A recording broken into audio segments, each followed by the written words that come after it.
Welcome to Paradelphia Radio. This is Rick Pruitt, once again coming to you on week number 400, it seems, of the Corona apocalypse. And once again, I'm on my back porch, a little bit better lighting this time. And with me, as always, I do have our producer extraordinaire with Toxic, Mr. Toxic Michael. What do you mean, Corona? It's over. There's not even a thing anymore. What are you talking about? It's gone. Never, ever going to be over. It just disappeared. That's what it does. It flew away like a butterfly. We're all good now. I don't know what the problem is. That was the original plan. It didn't work out so well. Just one day it's just gonna disappear like magic. Right. All right. So this week we're talking about something that is pretty well known in these parts around Philadelphia, but maybe not so much in other parts of the country or other parts of the world, and that's Eastern State Penitentiary. Dude, that place is amazing. Yeah, it is. That place, especially when you go through there during the day. And with us today, we have a returning Paradelphia crew member from way back. She wrote a book about haunted Salem a couple of years back, and I think it was the last time we had her on the show, maybe three years or so ago. Oh my God, Miss Kelly Lin. Let's get weird. Hi guys, how are you? There she is, Kelly. What's up? What's going on, Kelly? It's been quite a while. It has. So you're still down there in Salem County, right? Yes, I am. Yeah. You taking in any more ghost stories? No, not too much. Got me a new job, but when I started my new job, I was in this downstairs area. It's in a hospital, and I was right across the hall from the morgue, so I was digging that. You were digging that. That's not something to dig. That's not something like you get a new job. Like you're across from the morgue, you just look around, and you're like, yes. Like ooh, put me there. Put me by the morgue. You're tweeting it out. Guess where they put me? Yeah. By the morgue. Everybody in the chat room's like, score. She's like Facebook tagging herself, like location tagging herself. At the morgue. Yeah, morgue shot. Morgue shot. Jesus Christ. So we're gonna be getting into some information about the old Eastern State Penitentiary. Now, you guys have both been there at different times, right? I know, Kelly, you have, and Mike, you said you went there too. I've been there especially for the Halloween thing that they do there, right. Which they do a fantastic job. I was actually disappointed the last time. It wasn't as scary, not as cool the last time I went there. I feel like they lost a little bit of their lackluster, but I've been there during the daytime too. It's just a cool piece of history to actually just walk through and be able to kind of time travel to when that was all there with all the history knowledge, the pictures and the written history that you can read about everything in there. It's mind-boggling, but it also literally teleports you mentally back to that time. And I'll tell you what, if you are somebody who, even if you're somebody who doesn't believe in paranormal or the ghost or anything, it creeps you the F out. It does. Yeah. It's an old. We're going to talk about this in a little bit. It's over 100 and almost 200 years old now. Yeah. The prison. So it's one of those old buildings that really didn't change all that much from the early 1800s when it was first built. And now that it's in kind of disrepair in certain places, it's definitely one of those spooky, weird vibe kind of places you get when you go in there. It's a little creepy just driving by it. It looks like a castle. It looks like a castle, but it's like in the middle of just regular houses and workplace. Like it doesn't seem like that would be there. You're just driving down a side street and all of a sudden, boom, it's in your face. And you're like, it pops up. Holy crap. And it's thrown right in the middle of the city. Right. It throws you right into it. And I will say that going there on Halloween night after a few drinks is always the right way to do it. Just I'm going to give you my little tip if any of you listeners or people watching at home want to go there and you've never been there, have a few drinks. It helps with the experience. Have a few first. Yes. Yeah. Well, speaking of Halloween night, this is the beginning of our Halloween season. And for me, I'm kind of excited about this because I don't feel like I got a Halloween season last year. Because my diagnosis came out at the beginning of September, and the next 3 months or so were just utter chaos. So we never really got a chance to dig in. We didn't do. I think we did one show last year, middle of October, for the Ghost Nation episode that we were on, and that's it. That was the only show we did for months. So I kind of feel like Halloween, that whole year, part of the year that I love every year, just kind of passed right by, and I didn't even get to experience it. Yeah, it really did suck because we had a couple of meetings talking about what were the possibilities, what could we do, where could we go, and it all fizzled out. And it was such a bummer. I mean, obviously, we're past that now, and now we've got COVID, which kind of slaps us in our face too, for round 2 of things. But it did kind of put a big, huge damper on the show and the activities that you had planned. Which is you like to go all out for Halloween with the show. I like to go different places, and we've done a lot of on location stuff over the years. And that we were like you just said, we were going to do that last year. I had some plans to go back down to Creamy Acres, and we had a few different places we were talking about, and it never happened because life got in the way, and as they say, shit happens. So it is what it is. Does happen. Shit does happen. I was talking about that on the show before this. Shit does happen, but go ahead. I digress. No, but we're here now, and it's a new Halloween season, and COVID be damned. We're going to try and do the best we can to, at least have a cool season and do some neat shows. I'll talk at the end of the show. I'll talk about some upcoming interviews I have with some people that for the Halloween season that should be pretty interesting. Yeah. So people in the chat room saying hi to Kelly already. Kelly hasn't been on for 3 years, but she's still got fans. Yes, she's a rock star. We all know that. Interesting. All right, so what I want to do is start out here by talking a little bit about the history of Eastern State, because it's that in and of itself, aside from the hauntings, the history is actually very interesting. If you think about it, when Eastern State was built in the 1820s, it was really the first modern prison in the entire country and really in the entire world. Because before this, think back to, back in like the 1700s, early 1800s, think like Old West. Like when you went to prison, when you went to jail, you went to this little place where you basically waited for your sentence. And you were either let go because you were acquitted, or you were punished, which usually meant you were, hung or whatever. But it was basically prison, jail, so to speak, wasn't a place you went to for any long-term time. It was just a place to kind of hold you for a few days or a couple of weeks until you either got off from your crime or you paid for it. Right. And the idea, this idea of kind of just there being no middle ground there, didn't sit too well with some people back in the late 1700s. In fact, there's a guy named Benjamin Rush who got together with, of all people, Ben Franklin here in the city of Philadelphia, and they started this organization. It's kind of a long, weird name, but it's called the Philadelphia Society for Alleviating the Miseries of Public Prisons. Say that one 3 times fast. Don't want to. Because again, think about it. Like when you went to prison back then, you were basically being held for your trial or your acquittal. But while you were there, you were basically subject to the whims of whoever was holding you. So there were really no rules. So when you were put in prison, you could have murdered someone, you could have murdered 50 people, or you could have stolen a pack of chocolate bars, and you were in the same place.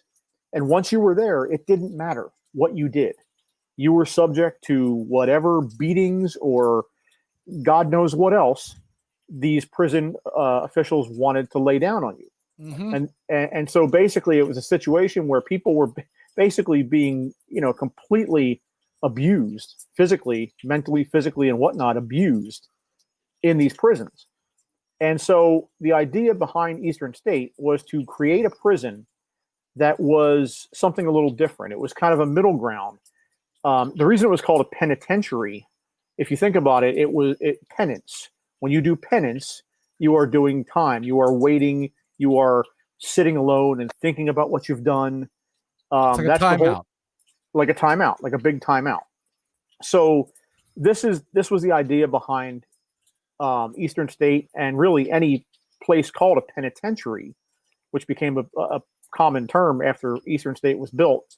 But a penitentiary, if you think about the word, it was basically a place where you could go for a long period of time. You weren't just there waiting for your sentence. You were put in there. The time you were spending was the sentence. And I know that seems like it's common sense now, Right. but back then that was a whole new idea. You did something wrong, you were punished immediately or soon thereafter, and that was what you got for what you did. It wasn't like, hey, we're going to put you in a place and let you sit there and stew on what you did and think about what you did, like you just said, like a big timeout.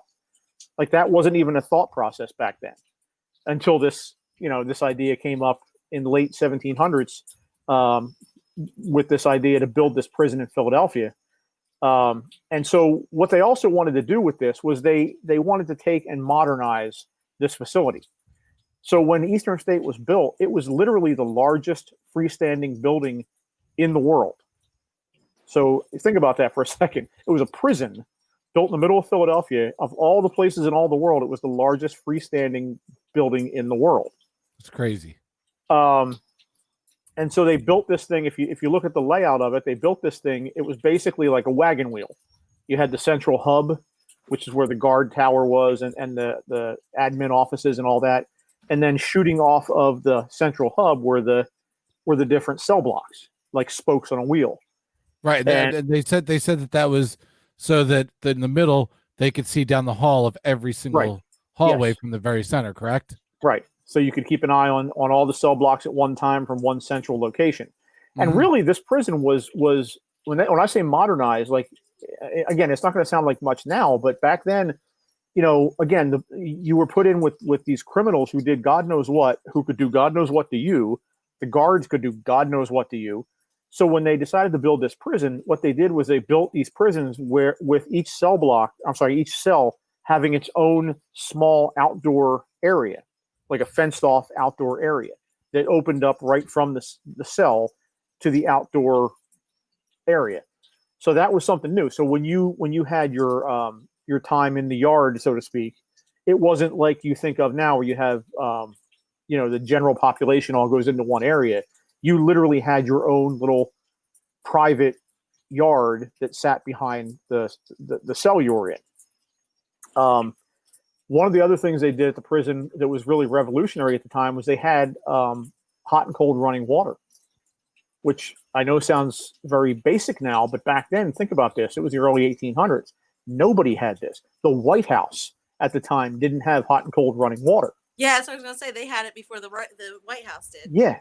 That's crazy. So basically, when they built this prison and it opened in 1829, this was like a little hotel, for lack of a better term. And what they would do with the prisoners, again, you have to kind of think of this whole idea of penance.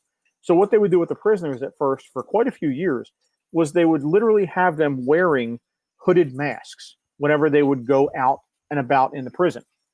And the idea was that you didn't see anyone else. Like you were supposed to be there thinking about what you did, putting in your time to consider what you did wrong, and you weren't supposed to have any kind of interaction with anybody other than maybe the necessary interaction with the guard who was, giving you your food or whatever it might be. But as far as meeting and seeing other prisoners, it didn't happen. You were there essentially in solitary by yourself, which sounds shitty, but at the same time, considering the alternative at the time, wasn't such a bad deal. All right. So now the first inmate in there, I'll just read this real quick because it's kind of interesting. The way they write up the little quick hits, the little bullet points on the inmates. So the very first inmate number 1 in Eastern State Penitentiary on October 25th, 1829, was a guy named Charles Williams. All right. He was a burglar, and they described him like this. He had light black skin. He was 5 feet 7 inches tall. He had a scar on his nose, a scar on his thigh, broad mouth, black eyes, farmer by trade, can read. His theft included one $20 watch, one $3 gold seal, and one gold key. And for that, he was sentenced to 2 years confinement with labor. Jesus. So 2 years confinement for stealing 20 some odd dollars worth of stuff. Now, granted, back then, 20 some odd dollars is probably worth, I don't know, a couple $1,000s now. Yeah, because you get a cheeseburger for 10 cents at McDonald's. In 1829? Yeah. Wait. Yeah. I'm going to drink some more. So now this prison, I'm saying if you go back there and then go, shut up, go. Oh, Continue. I get it. So anyway, this prison was, it was not a male-only prison. You had men and women in this prison at the same time. And the first female prisoner came in there in 1831. So they had female prisoners in this prison until, I believe it was until the 1920s. They had female and male prisoners. I don't think they mixed them, but they did have them both in the same prison at the same time. Now, the thing with the hoods and whatnot, that kind of went away over time. And the confinement of the prisoners, where you go in there and you sit in your own cell and you don't see anybody else, that also slowly over time went away to the point where, prisoners started to mingle. They started to have, yard, time in the yard with other people and so forth. So it became what you would recognize now as a more modern type of prison eventually back in, the early 20th century and mid 20th century. But at the time when it first started, it was very, very different. It was a whole different idea of how to incarcerate someone. And in fact, it was called the Pennsylvania Plan. That was the idea behind the solitary, the hoods, the amenities like the yard and the running water. It was basically to treat people with dignity, but yet also put them in essentially in solitary confinement. So, when we go on here, we're going to talk a little bit about the hauntings in the prison, and you kind of wonder because with this type of incarceration, I mean, I don't know about you, but this would drive me nuts. Like this, oh, absolutely, that would be worse than going to a prison and having a general population meeting. You saw Oz or whatever. All the bad shit that could happen. At least you're intermingling with people. And you have to wonder if a lot of the hauntings weren't because of the fact that these people were just literally driven insane with solitary. With modern medicine and modern understanding of the human brain and psychology and they've done these studies, and it amazes me to this day that prisons in this day and age still practice solitary confinement in any way, shape, or form. I understand it's a timeout. I get the idea of a adult timeout, but the idea of solitary confinement and for a couple of days maybe, but for an extended period of time, right, a month or more, it does psychological damage. Oh, this was years. Right, that's what I'm saying. Like, yeah, I'm just talking months. Yeah, you get into years of no interaction. Human beings and our nature is to interact. Right. To not do that is just insanity to me, and the fact that we still do that. And back then, without any kind of this knowledge or understanding of what it does to the psyche of a human being, and back then, I'm sure there was no disregard. Like they just thought it's a prisoner, F them. Yeah, right. So the prison actually became quite famous and world renowned. In fact, some famous people came and knew about the prison.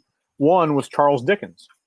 Back in 1842, Charles Dickens visited the United States to see Niagara Falls, but on his way, he stopped in Philadelphia to see Eastern State Penitentiary. Right.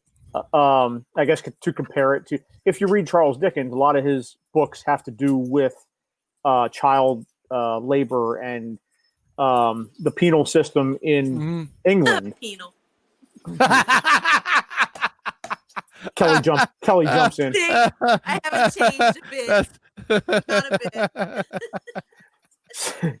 So anyway, he came here and he wrote that the system, these are his words. He said the system, meaning the system at Eastern State, is rigid, strict, and hopeless solitary confinement. And I believe it and its effects can be cruel and wrong. So as bad as he saw things over in England, he came and looked at Eastern State and said, "Yeah, this has got to go." Right. You know. So they built on cell blocks as you went through the years. 4 new cell blocks were built in 1877. 1911, they built cell block 12. And as they built these different cell blocks, they obviously expanded the prison and expanded the population in the prison to the point where it became kind of almost the go-to prison, so to speak, for people in this part of the country. I think we just lost some lighting here. That's fun. Oh boy! It's a Oh my ghost. God! It's a ghost. It's a ghost. They didn't like the joke Kelly made. Yeah, I know. So penal. Yeah. So the prison has had over the years some famous inmates. The first one that always comes to mind, obviously, is Al Capone. Al Capone went to Eastern State. It was actually the first prison he was ever put in. Yeah, was Eastern State Penitentiary, and if my computer decides to cooperate here, I can tell you all about it. There we go. Wi-Fi, you know how that goes. I mean, I don't even know how that works. I mean, I don't even know how magnets work. I mean, how the hell do they work?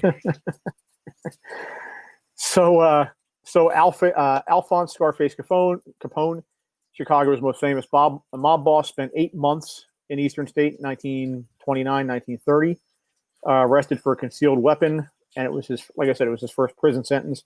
His cell, though, was sort of like having Park Avenue. He had, fine furniture, Oriental rugs. They let him have a radio, perks. The perks of being Al Capone. Another one was Victor Babe Andreoli, who was convicted of killing a Pennsylvania state trooper in 1937. He was put in Eastern State for serving a life sentence on first-degree murder.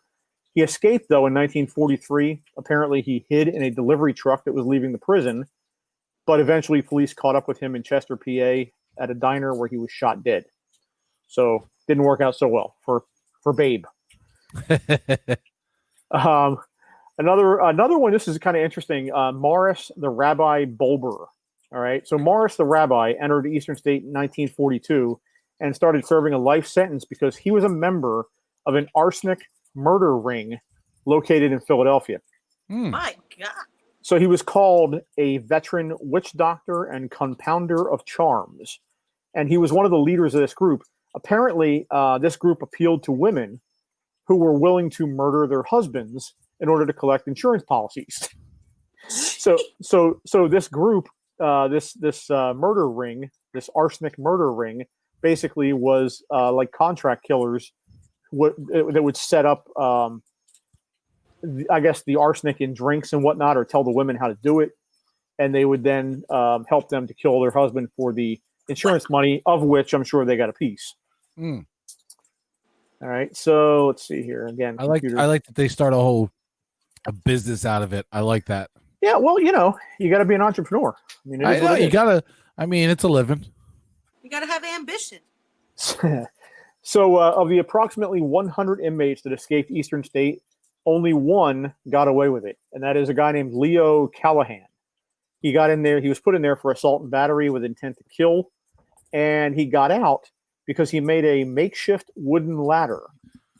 And him and 5 other inmates built the ladder piece by piece and climbed over the wall. So I'm not really sure how you go about building a ladder the height of those walls. Those walls have to be 50 or 60 feet high. So I'm not sure how you build a ladder that tall and not be noticed by the guards, but it is what it is. I mean, piece by piece. Maybe they had every piece, and then they were like, they were like, assemble and just start building it real fast, like a transformer. That's what I was trying to get at. Transformer, assemble, ladder. Or like what are those? Why I'm old as dirt. Wonder Twins. Not Wonder Twins. What the hell is wrong with you? No Wonder Twins. Wonder Twins, assemble ladder. I'm trying to think of what is it? There's different colors of them. They're red and black and white. Legos. No, not Legos. I don't know. Everybody's gonna hate me once I say this, and I have no idea. I have no idea what you're talking about. Oh my God, Power Rangers. Okay. I almost said that, Assemble. but I wasn't sure if that's what you were talking about. Oh, because I think the Power Rangers are stupid. All right, continue. Now that I said that, bring out the Could have made haters. the ladder though, so yeah. So I mentioned there were female inmates. The last one in Eastern State was a girl named Frida Frost. She was in there. She was last female inmate. They had females in there for 100 years, but she was the last of the female inmates in 1923 when she got out. That was the end of women being admitted to Eastern State. She served a 20-year sentence for murder. Again, she poisoned her husband. It was like a thing back then. You poisoned your husband, I guess. Yeah. I mean, yeah. Why not? Right. So, so that was basically. You know what? Because it's the bitches that'll get you. So that was some of the most notable prisoners. But again, over the years, Eastern State has been known to have hauntings in certain areas of the prison, and that's kind of where I brought Kelly in today, because she wrote a book a couple of years back. It wasn't about Eastern State, but I do know that she is very knowledgeable about these things. And she's gone to the prison, and I know you've taken tours there, right, Kel? You've done tours. I've investigated there. Yeah. And I actually was part of the Terror Behind the Walls one time. Okay. I got to be a scary person for one night there and scare people. It was great. Without giggling? No, I didn't giggle at all. I was scary. I was scary. I was super scary. All right. Yeah. I'm a lion. I just feel like I guess I was a lion. I don't know. Knowing Kelly, I just don't imagine being scared by her. But I'm believing you. Jump out behind from a wall. Boo! Did I scare you? You all right? Did I scare you? What is so? Huh? Nothing. I'm sorry. I read something that was weird in the chat room. Laura says there was a lot of domestic abuse and nobody cared because women were property. Well, I mean, that is a good point. Yeah. I mean, every time I look and see women are property, it's weird to me. I mean, you don't want to justify murder. I mean, it is, murder is murder. But at the same time, yeah, I get what she's saying there. Yeah, there weren't the same type of social norms that there are now. And yeah, women were mistreated often back then. So, yeah, I mean, you do what you have to do to get out of a bad situation, I guess. Make the guy a sandwich and go Kelly. So, Kel, what do you want to talk about here first? You said you've had some experiences there yourself, or do you want to talk about like historical stuff? Talk about that. One of the very first times that I went there, and I was doing like a investigation, but not like with us. Like I was doing an investigation with like other people. I was part of a group, and we went into cell block 4, which is a really creepy area. We went in cell block 4. And the person that was leading the tour said, okay, everybody pick a cell and sit down in front of the cell. Because as you know, like there's a little step up, like a little step into the cell, each of the cells. You know how like the doors are little. So I'm like, okay, I feel weird. Like a lot of times I do investigations. I don't feel anything. I don't feel weird. I'm like, whatever.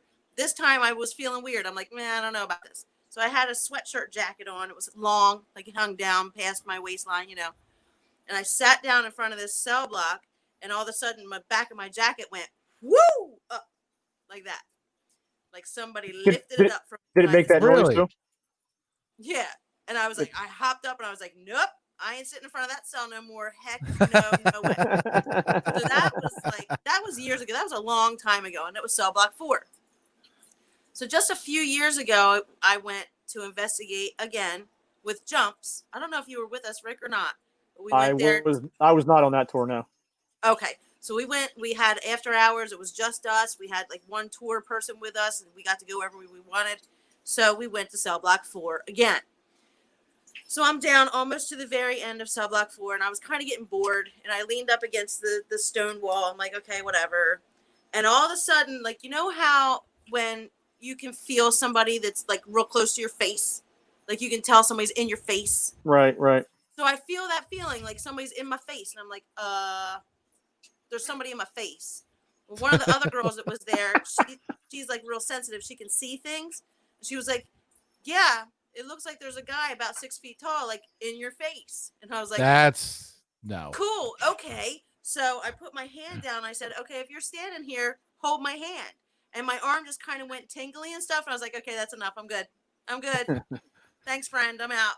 So I just kind of moved from that area. But cell block 4 at Eastern State, yeah, there's something going on there. Oh, and go back, rewind. The first time after my jacket moved and everything, at the end of that little investigation time, we went back into the main hub, and the guy that was with us said, so I just want to tell you a story about cell block 4. Back in, I don't know, 1920, whatever, there was a prisoner in cell block 4 who was not eating right, and he was like getting all sick and whatever, and they were putting stuff in his food, like nutritional stuff, like so that he wouldn't get sick, and he thought they were trying to poison him. So when the guard came to give him his lunch one day, he like beat him to death with his lunch tray, and then he laid down and took a nap. So was that the guy messing with my jacket and in my face? Who knows? As you do. As you do, you go take a nap after doing that. I mean, it exudes a lot of energy, and then next thing you know, you got Kelly in your cell, and you got to get up in her face. I mean, you're already in prison. What are they going to do? Yeah. Right? What are you gonna do? What are they going to do?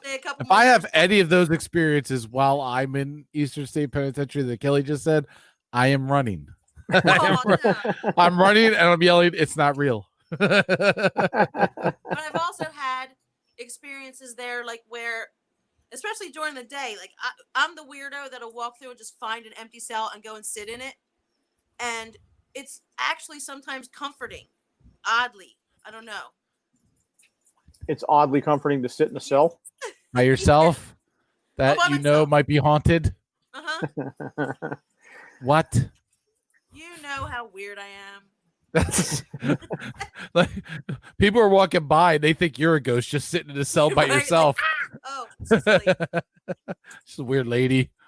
Yeah, she looks like she's talking to somebody. She made a friend. Wow.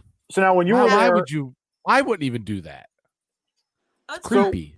So Kel, when you were there doing the investigation with Jumps, did you guys get any kind of specific evidence? Oh God, it was so long ago. I can't even remember exactly what we got. I just remember that was like the biggest thing that happened for me was in cell block 4 when the dude was in my face. I think there was more, but I'd have to go back and because it was so long ago. I can't remember. My brain. Yeah. All right. Well, it's go ahead. Almost every time I go there, something weird happens. Was anything weird happen when you were there for the Halloween stuff? Or is there so much going on? I think there's too much going on, but the one thing that I always try to do and I always pay attention to when I go there is there's one area where ghost hunters went years ago when they investigated Eastern State, and it's you go up these stairs when you're doing the Halloween tour, like the terror behind the walls. You have to go up these stairs, and there's this long cell block, and lights are flashing, and this and that and the other thing, and that's the same exact spot where Grant, remember Grant from Ghost Hunters years and years ago, he saw an apparition up there. So whenever I go up those stairs during the Halloween, during the terror behind the walls, I always say, "Hi, ghost, are you up here?" Like I'll talk to him, but they never come talk to me. You have one of the actors there just comes up behind you, goes, "No," and hi. that's another thing because I got to be pretty close with the people that work there because from when I worked with the newspaper, I covered it a lot. And they used to have somebody stationed up there at the top of those stairs. Nobody would stay. None of the actors would stay up there. I said, I will. I'll do it. Of course you would. Of course you would. I'm there. I'll do it. Nobody else wants to do it. They're all trying to pick who's going. You're like, me. Put me up there. Yeah. Put me in, coach. Wow. Wow. Yeah. Well, I mean, I'm impressed. It's definitely interesting because again, you have so much. I mean, prisons in general, you have so much misery that goes on in places like that. But this place in particular, with the solitary confinement that they used early on in the history of the prison, again, it's just it had to have driven people mad to be in that situation for an extended period of time. And you figure if you pass away like that, you're not going to be the happiest camper when you get to the other side and realize that you were, put in that situation. Oh, so, yeah. I mean, what's that? I said, oh yeah, I'm looking at this picture I just brought up, and it made me think of the parts in there when they would tell you about the medical rooms and all that kind of stuff in the building that were just horrific in their own right. And just crazy. I'm having flashbacks. I'm gonna have nightmares tonight. I'm just saying it. Yeah, Gonna have nightmares. Because again, you got to think, like, as much as it was meant to be this upgrade in terms of treatment of prisoners, I guess it was that at the beginning, but over time, we kind of devolved back into the typical, type of prison you come to know and hate nowadays. It just became something else, and it became a larger version of what you had before you had Eastern State. I just had this conversation with somebody with COVID going on right now, and businesses starting to open up. I just had the conversation that businesses opening up right now, everybody's like, oh, I don't want to go the first couple of weeks. And my thought process was, no, the best time to go is the first couple of weeks, because that's when they're going to be the most clean. That's when they're paying attention to all the mandates. That's when they're trying to show customers, no, come back. We're going to do everything. But human nature is to fall back into the norm. It's human nature to fall back into what the day-to-day grind of doing things. And that kind of makes sense for something like this, when everybody that they hire, if they have any experience in any other prisons or any other medical facilities within prisons, and that that's the norm, it is something to say that you're going to do this and to start off. But then you see that if every other prison in the world is operating this way, there's a reason at that time that they would all just fall back into the norm in terms of what they're supposed to be doing. And then it just becomes a horrible, horrible place to be. Right. That's the way I look at it. So before we start going toward the end of the show here, I do want to touch back on the book you wrote, Kel. A couple of years back, it was Haunted Gloucester, Salem, and Cumberland Counties. I know it's still in print. I see it when I go into Barnes and Noble and whatnot. You still there? Yeah, she's holding up a copy of it, and I put a nice picture of the book up on the screen so everybody can see. So now, do you have any favorite stories out of this book? Oh man, I haven't read this book in a while. Well, you wrote it. It's her own book. Also, you can get it at arcadiapublishing.com. I got a nice image of where you can go get it, which it's on sale right now. So yeah, and like I said, I know I've seen it in like places like Barnes and Noble, so you can also go. Yeah, they've been carrying it in the Walgreens too. Okay. Walgreens in the local area. So this book, if I remember correctly, when I had you on the show before, this is basically a book that kind of chronicles investigations you did while you were with Jumps.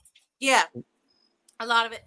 It starts out with how I got interested in the paranormal, like when I was a little girl and like weird things happened and I didn't know what it was back then.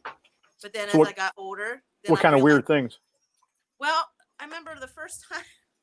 And this is so goofy because I don't even know. Like, and you think back about things when you were a kid, and you're like, "Well, was it not?" You probably know what I mean, right? So, the very, very first time my parents ever left me home when they went to the grocery store, right? I'm the coolest. I am home by myself. I'm cool, right? So I come out of my room. She was 24. She was 24.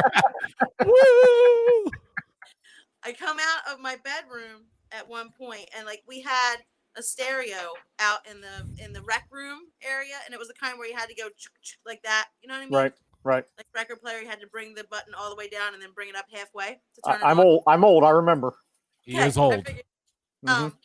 So I came out of my bedroom and my parents weren't home, and the record player did that and like turned on by itself, and I looked at it and it was spinning, and I went right back in my room. I was like, oh no, I'm waiting for mom and dad to get home. What is going on? So, but again, you think back and you're like, did it really? But I remember seeing it. I don't know. And then when I was a kid, we used to go to this place, like this old church area, and there was steps that led down to the basement, and I never liked to go by the basement steps. Nothing weird ever happened. I just always felt weird there. You know what I mean? Like I would be fine everywhere, and I'd go near the basement steps and be like, nah, I don't like that. Well, come to find out later in life, it had been like an old like a social club type thing, and Mhm. down in the basement was where all the men went, and women weren't allowed down there. Like that's where they played pool and they played darts and all that jazz, and the Right. women could not come down there. That was the men's area. Pla- So when played I hide got the near those salami. basement steps, I wasn't gonna say it. I wasn't gonna say it. what did you say? I was insinuating. I gotta Listen. love Rick when he goes straight for it. I He didn't said hear what you said. he said play hide the salami. Ew. Not with the ghosties, but That yeah, was- so that was a weird, and that was when I was a little bit younger too. So then I thought I was just being like a scaredy cat. Will you shut up, Michael? Oh, sorry. But then I realized it was. I just love how she goes, not with the ghosties. No, we met with each other. Okay. Okay.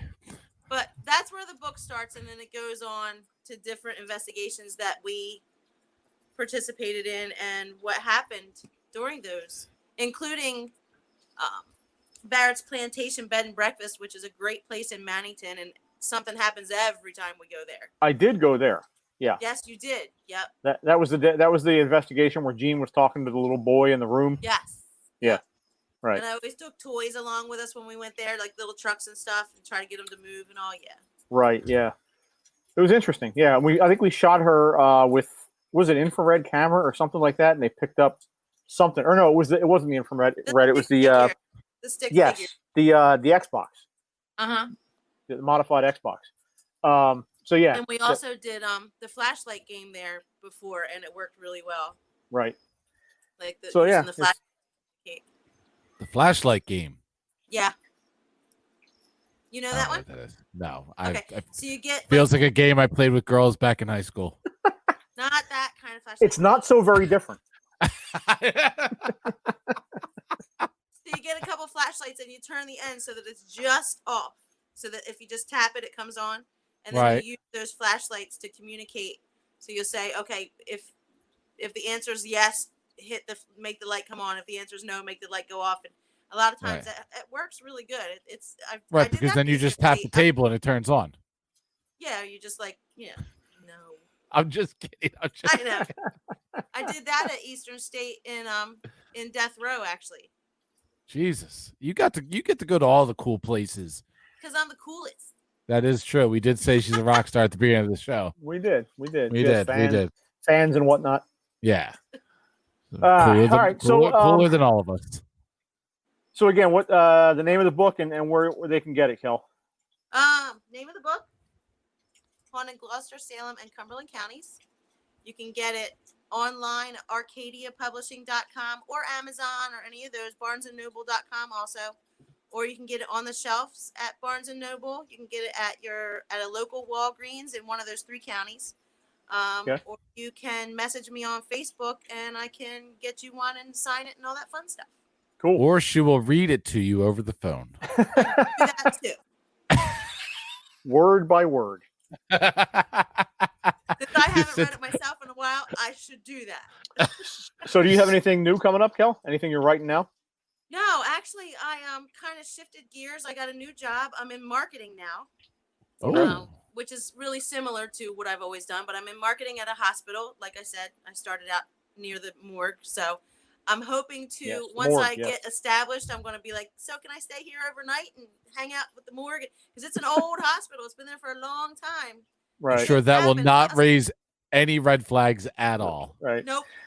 Can I just take my lunch in the morgue? Don't mind me, guys. What's wrong with this girl?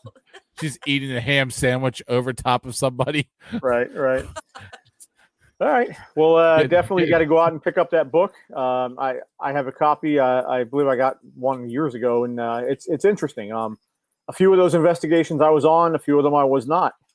So it's all local to here in South Jersey. So anybody living in this area, obviously it would be interesting to them. They can actually do like road trips and day trips and go see these places.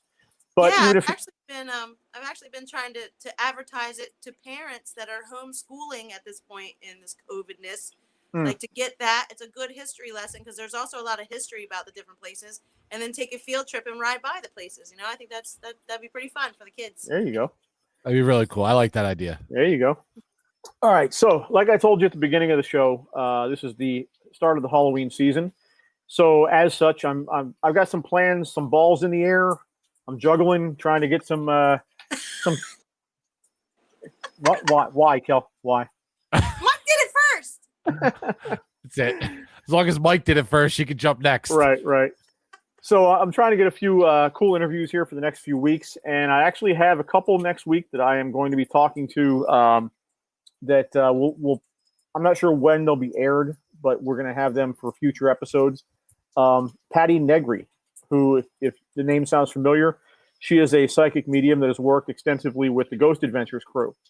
Nice. And she is going to come on and talk about her experiences with the Ghost Adventures TV show, as well as her own personal experiences as a medium. And the other interview I'm doing next week is going to be with a gentleman by the name of Sal Santoro, who is an occult expert. And he's going to come on and talk about his experiences and his knowledge about the occult and witchcraft and all those Halloween spooky things that kind of come into play this time of year.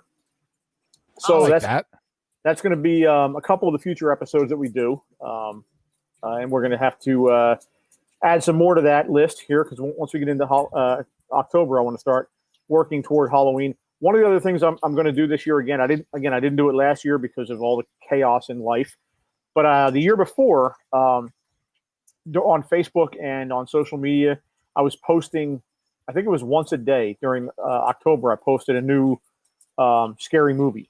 Some of them were older movies, some of them were like 80s slasher movies, just different stuff. So I'm going to try and do that this year and post a new movie. Maybe I'll throw some audio stuff in there too. There's always good audio recordings of horror stuff. What's up, Mike? Should we do? I like this idea. When it gets like right on top of Halloween. What day is Halloween? I don't even know. Saturday. But is it a Saturday? Yeah. So the Thursday before Halloween, as long as you have a show, we all come on. And since there's a video aspect and it's a very big aspect to the show of people watching live, we all come dressed. We all dress up for Halloween for the show. Costumes? Come on. I've got a bunch of costumes. I'll bring out the Deadpool. Let's do this. All right, we can do that. All right. It'll be, Saturday 31st to 29th. Yeah. So October 29th. We'll do get the dressed show. Up. I'm not sure what the show. Go ahead. You do like a whole Halloween, like what, obviously you've probably talked about it before, but maybe rehash like Halloween's all about and things that have happened on Halloween and stories and all that kind of stuff. There's actually, there's a book I'm looking into now to research for the show. It's about exactly that. It's about the history of Halloween and all that stuff. So maybe we'll save that topic for just before Halloween, and we'll do that night. Boom. Brilliant. Right here. All right. Mike's idea. Don't forget it was Mike's idea. Hashtag Mike's idea. Hashtag Mike's idea. All right. So it's been a fun evening. And I want to thank Kelly for coming on and joining our crew once again. You can't wait 3 more years to come back on, Kel. I won't. I promise. You'll have more fans if you come on more often. No, she's a rock star. She's got other rock star stuff to do. She's got gigs and places and things that are going on all over the place at all times. She's gotta be that rock star, live that rock star lifestyle. So once again, we'll put a link in the show notes for Kelly's book, but it's Haunted Salem, Gloucester, and Cumberland Counties, and you guys can pick that up and read that over the Halloween season. There's no better time to read a book like that than this time of year. Mm-hmm. Get your orange pumpkin frappe light or whatever you get, whatever the hell they're called. Whatever. Pumpkin spice everything. Look, if I hear one more thing about pumpkin spice, because through this whole pandemic, I've been going shopping for mom. And mom, every time I'm at the friggin' grocery store, anything that's pumpkin spice, I have to call it out. So I have to not just get what she needs, I have to scan the shelves for everything pumpkin spice. I'm in pain right now because of my surgery and because there's certain foods I can't eat right now. One of the things I cannot and have not been able to do is drink coffee. And I lived for pumpkin spice coffee.